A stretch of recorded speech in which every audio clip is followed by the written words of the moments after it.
In addition tonight, another dynamic here is that another famous rapper is, of course, behind this film, 50 Cent, who has long publicly clashed with Diddy. And well, I'm telling a story nobody else is telling. It's clear.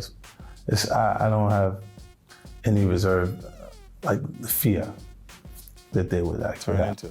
Yeah. And he refused to file bankruptcy. He refused to file bankruptcy? Well, yeah, because just his ego.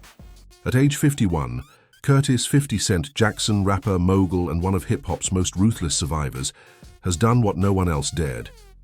He didn't just make a documentary, he detonated a bomb, a Netflix series about Sean Diddy Combs that arrived not as entertainment, but as a public execution timed to perfection. And the most terrifying part? It's all backed by federal conviction. As Diddy sits in federal prison right now, serving a 50-month sentence after a 2025 verdict that found him guilty on 2 counts of transportation for prostitution, while acquitting him of the most serious racketeering and sex trafficking charges.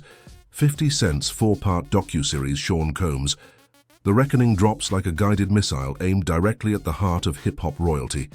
This isn't rumor, this isn't speculation. This is a post-verdict cultural reckoning that dares the entire industry to say what it had avoided for decades. And the industry? It's in flames. But here's what makes this story bigger than a rap beef. The documentary includes never-before-seen footage shot only days before Diddy's September 2024 arrest. Material reportedly filmed by a videographer Diddy himself had hired for what was believed to be a personal project. Let that sink in. If the camera was originally meant to serve Diddy's own story, then its appearance in 50 Cent's Netflix series feels like the ultimate inversion of control. One of the most powerful moguls in hip-hop history is shown in real time as the walls begin to close. And the immediate question that exploded across social media wasn't just what did Diddy do, it was how the hell did 50 Cent get this footage? Don't forget to hit follow, because this story is about to take you deeper than any headline ever could. This story doesn't begin with a Netflix announcement or a viral tweet. It begins with a shockwave that reshaped everything. November 2023. Cassie Ventura files a civil lawsuit alleging sexual abuse and coercion during her relationship with Diddy. The case was settled in one day. One single day. But the impact? Slow burning, seismic. It ignited a cascade of new claims, public scrutiny, and eventually federal momentum that would culminate in a 2024 arrest and a 2025 courtroom spectacle. The atmosphere around Diddy shifted overnight. From untouchable mogul, the man who built Bad Boy Records into an empire, the kingmaker who shaped the sound of an entire generation, to embattled symbol of a darker underside of fame and power. For years, the industry had treated him with reverence mixed with fear. A complicated aura. Now the aura was turning into evidence, testimony, sealed indictments, and a public reckoning that no PR strategy, no legal team, no amount of influence could fully contain. By late 2023, 50 Cent had already positioned himself as more than a commentator. His production company began developing a documentary about the allegations. He publicly signaled that this story was too large, too culturally significant, too dangerous to leave to rumor alone. This was classic 50 Cent, part businessman, part provocateur, part historian of chaos. The man who survived 9 bullets and turned that survival into a blueprint for dominance. But what made this move feel different was the timing and the target. The rivalry between 50 and Diddy had simmered in public jabs for years. Petty Instagram posts, subliminal disses, old grievances from the early 2000s. Yet this was no longer a petty scoreboard of insults.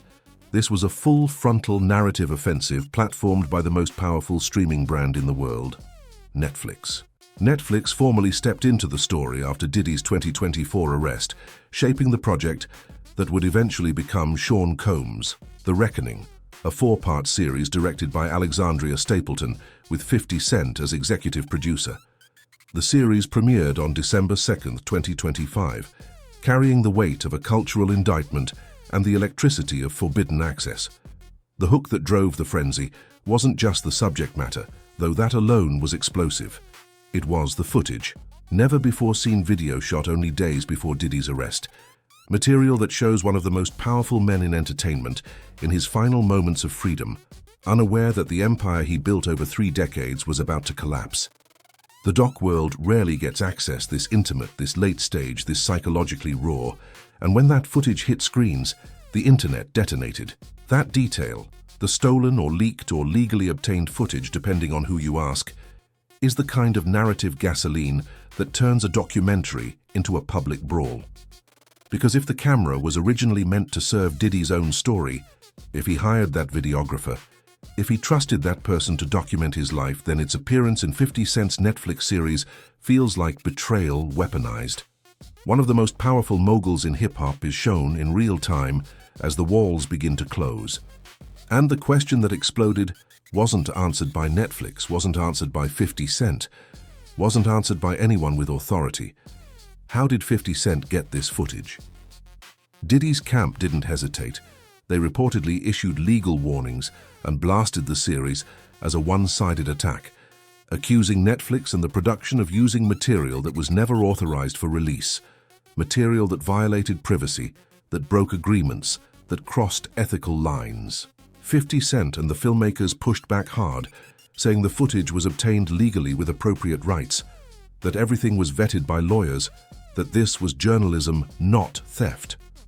That dispute, rights, consent, ownership became almost as headline-grabbing as the allegations themselves.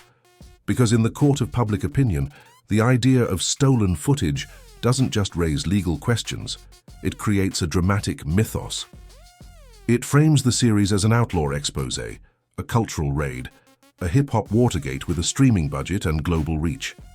Inside the doc, the story stretches across decades, from Bad Boy's rise in the 1990s, the era that gave us Biggie, Maze, Faith Evans, the shiny suit era, the making of a mogul, to the tragedies that shaped hip-hop forever. The series digs into long-standing claims from former associates, artists who once signed to Bad Boy, people who occupied the orbit of Diddy's empire and left with stories they'd been too afraid to tell. The series reportedly includes voices tied to past controversies and modern allegations, weaving together a portrait of power that, according to critics and viewers, feels both expansive and deeply unsettling. Some of the most incendiary moments involve claims from former Bad Boy co-founder Kirk Burroughs, who speaks on camera about the early days, about decisions made in rooms no one else entered, about power dynamics that shaped careers and destroyed others. Then there are recollections connected to the infamous 1991 City College stampede, a tragedy that killed 9 people during a celebrity basketball game promoted by Diddy when he was still Puff Daddy, still climbing, still hungry. Topics that Diddy's family and representatives have denounced as distorted, manipulated, or outright false.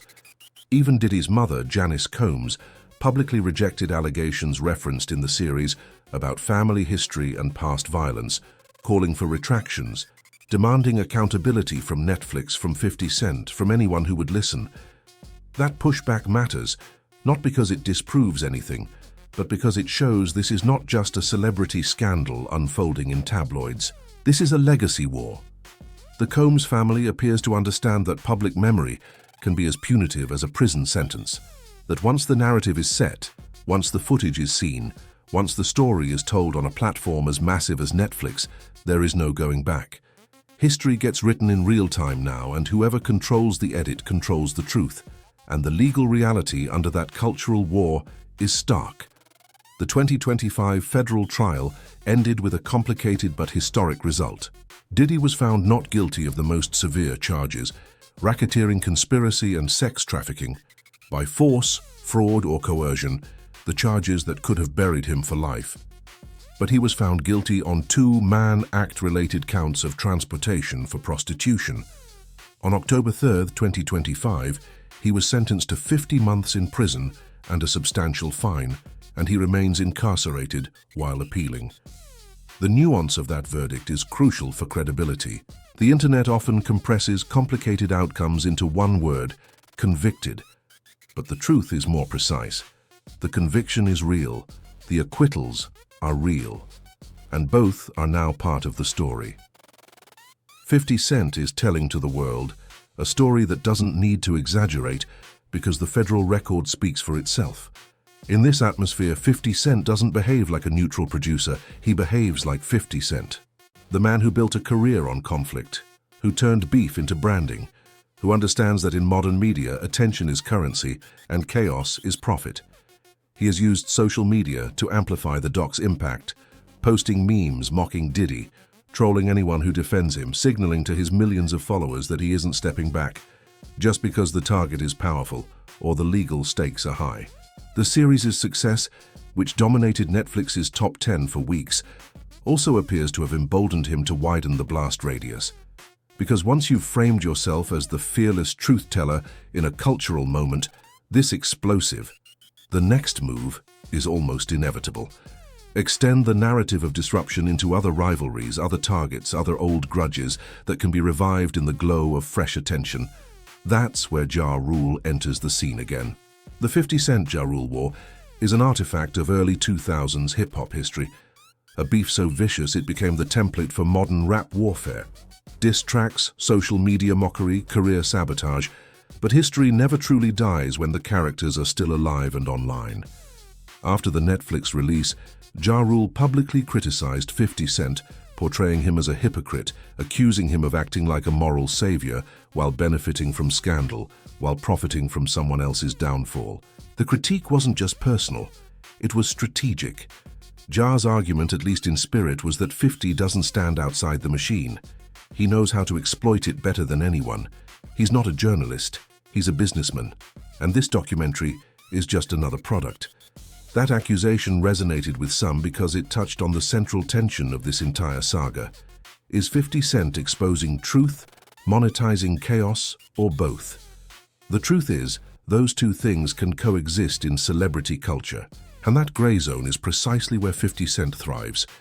He is a man who turned survival into brand identity, who turned conflict into a business language fluent in both violence and capitalism. The docuseries gives him legitimacy as a producer, a new lane in Hollywood, while preserving his mythology as one of hip-hop's most ruthless tacticians. It also forces his rivals into a nearly impossible position. If they criticize the series, they risk being seen as defending Diddy, as protecting a man convicted in federal court. If they applaud it, they legitimize 50's new cultural power, his ability to shape narratives on the largest platforms in the world. So Ja Rule chose the third door. Attack 50's motives rather than defend Diddy directly. It's a smart play, but one that keeps the cycle spinning, keeps the attention focused, keeps 50 Cent exactly where he wants to be, at the center.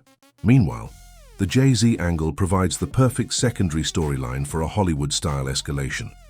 In the days surrounding the doc's release, 50 Cent posted and circulated provocative content aimed at Jay-Z, fueling online speculation that he was hinting at a larger pattern, a suggestion that Jay might be next, that there might be other secrets, other footage, other reckonings coming. At least some of these posts were framed as trolling, jokes, memes, the kind of content 50 has perfected over the years. But for 50 Cent, trolling is never just comedy. It's a pressure system. It keeps him in headlines, it shifts attention in waves, and it makes the public feel like they're watching a live chess match rather than a stale celebrity spat. Even when there is no formal accusation, the implication alone can ignite enormous engagement. Millions of views, thousands of comments, endless speculation across forums and social media. That doesn't mean the implication is fair or factual.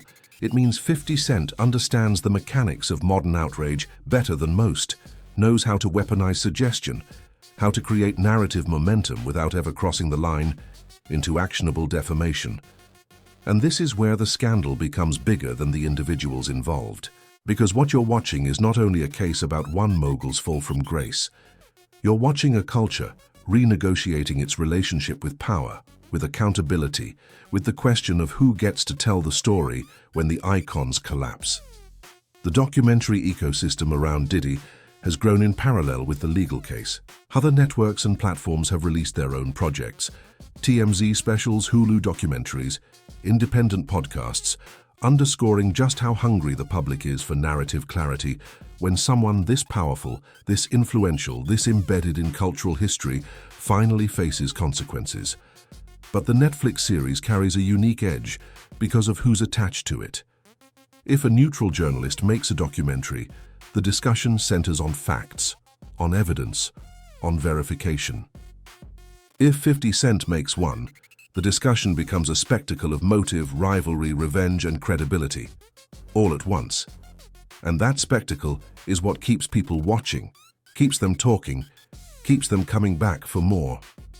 The most unsettling bombs within the series, as recapped by entertainment coverage and viewer reactions, involve a mix of long-running claims about abusive behavior, about coercive dynamics within relationships and professional circles, about patterns of control and intimidation that allegedly stretched across decades. There's renewed attention to old industry tragedies, to moments that were once explained away or quietly buried, now being re-examined under the harsh light of federal prosecution and public outrage. It's essential to stress what responsible coverage must always stress. Many of these claims are allegations, not criminal convictions beyond the 2 counts Diddy was found guilty of. Diddy has denied wrongdoing in multiple contexts, has fought charges, has maintained his innocence on the most serious accusations. But the cultural impact doesn't wait for perfect legal symmetry. In the age of streaming, the narrative itself becomes a verdict in the public imagination. Once the footage is seen, once the testimonies are heard, once the story is told with cinematic production value and Netflix's global reach, the damage is done. Perception becomes reality. Which brings us back to the footage. The storytelling weapon that may define the legacy of this entire series. Showing a global audience a megastar in the days before arrest is more than a dramatic choice. It is a symbolic reversal of everything Diddy spent his life building. The image, the control, the carefully managed public persona. It suggests that the myth of invincibility was always fragile, that the empire was always closer to a cliff than anyone wanted to admit. The series doesn't just describe collapse. It lets you feel it approaching. Frame by frame, moment by moment, you watch a man who still believes he's untouchable, still believes his power will protect him, captured on camera as the machinery of federal prosecution moves into position. That's why Diddy's camp appears so alarmed about the use of that material. Because if the footage becomes the defining public image of his final chapter as a free man, it reshapes how future audiences interpret everything that came before. Every award, every hit, every moment of triumph now viewed through the lens of what came after. In this sense, 50 Cent has achieved something rare in modern celebrity culture. He has blended documentary authority with old-school rap warfare. He turned a legal moment into a cultural event into a social media siege, into renewed oxygen for multiple rivalries that might otherwise have stayed dormant. And yes, that includes Ja Rule, and yes, that includes Jay-Z. The genius, if you want to call it that, is that the Diddy story gives 50 a stage large enough to reassert his dominance not just as an artist, not just as a businessman, but as a cultural operator who can steer the conversation of an entire industry. He's not rapping anymore, at least not primarily. He's producing, he's directing narratives, he's controlling how history gets written, and that power, in 2025, might be more valuable than any hit record.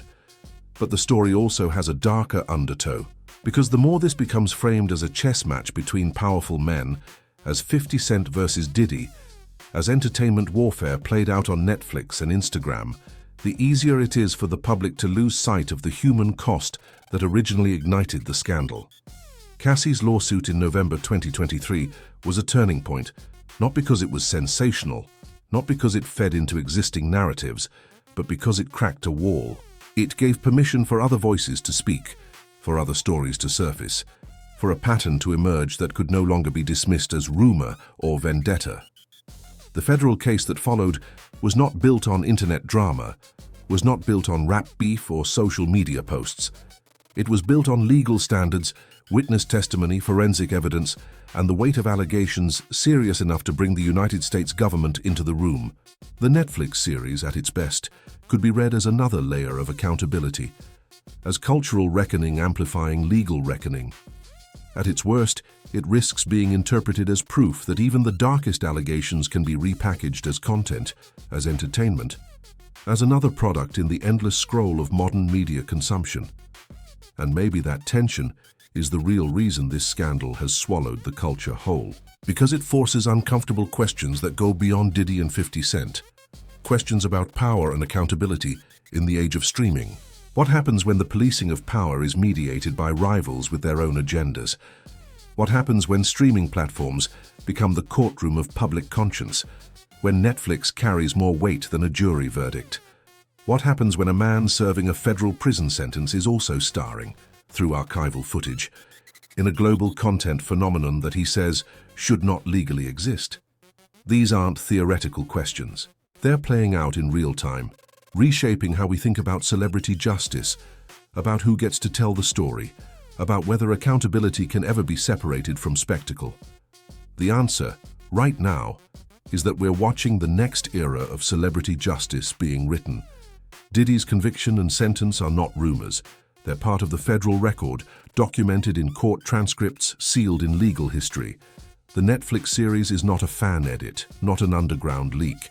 It's a major corporate release with massive institutional backing, marketed to millions, algorithmically promoted, embedded in the cultural conversation. And 50 Cent is not behaving like a passive observer, not playing the role of neutral documentarian. He is behaving like a man who knows that cultural power today is measured by who controls the story when the spotlight turns brutal, when the empire crumbles, when the myth finally dies. So if your audience asks why this feels bigger than a typical rap feud, the simplest answer is that it is. This is a collision of three forces: a real criminal case with a high-profile outcome, guilty verdicts on federal charges, a man in prison. A documentary that claims unprecedented proximity to the subject's final 3 days, footage that shouldn't exist, access that defies explanation, and a producer who has built a career on weaponizing attention with surgical precision, who understands that conflict is content, that controversy is currency, that in the attention economy, the most dangerous force isn't truth or lies, it's narrative control. The Ja Rule flare-up is a reminder of old wars that never fully ended, grudges that can be revived with a single Instagram post. The Jay-Z jabs are a signal that 50 understands how to keep the public guessing about the next headline, how to extend the life cycle of a story by creating new targets, new implications, new waves of speculation. And Diddy's furious response, through representatives, through family denials, through legal threats, shows that even from behind bars, even while appealing his conviction, he recognizes the danger of losing control over his legacy.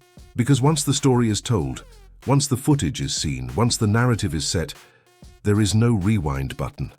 In the end, this scandal is not just about what Diddy is accused of, not just about what he was convicted of, not just about what 50 Cent is producing. It's about what fame becomes when the myth finally breaks, when power meets documentation, when history meets streaming, when old beefs get rebooted inside modern moral panic.